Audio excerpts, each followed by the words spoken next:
Cette forêt de la Massane, elle réunit trois caractères très très importants pour la richesse des forêts.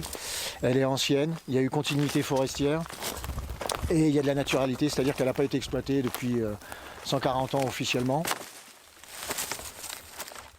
Tout ça, c'est la vision qu'on devrait avoir des forêts naturelles, des forêts. Et la perception de l'homme maintenant, elle est complètement modifiée parce qu'on a surexploité les forêts. Et on sort les arbres avant qu'ils atteignent ces âges séculaires, là, de plusieurs centaines d'années. Hein. Puis comme dans une population humaine, c'est comme si on n'avait que des jeunes, quoi. Et donc, il n'y a plus de vieux, ça ferait bizarre quand même dans la rue.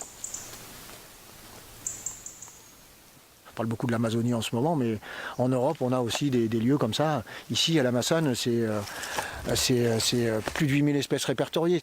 Et on se rend compte que les vieux arbres, le bois mort, c'est près de 40% de la forêt, de la biodiversité forestière. Donc quand on enlève ces stades-là, on ampute d'une grande partie la biodiversité forestière et la fonctionnalité des écosystèmes. Ça, c'est très très très très important et ça manque énormément dans toutes les forêts d'Europe.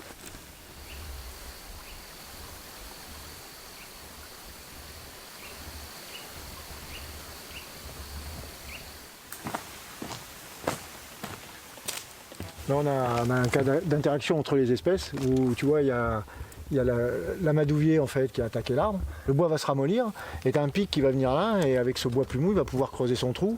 Puis là, il y a eu un petit pic épéchette et puis après, derrière, il y a une petite mésange bleue qui est venue refaire son nid là-dedans.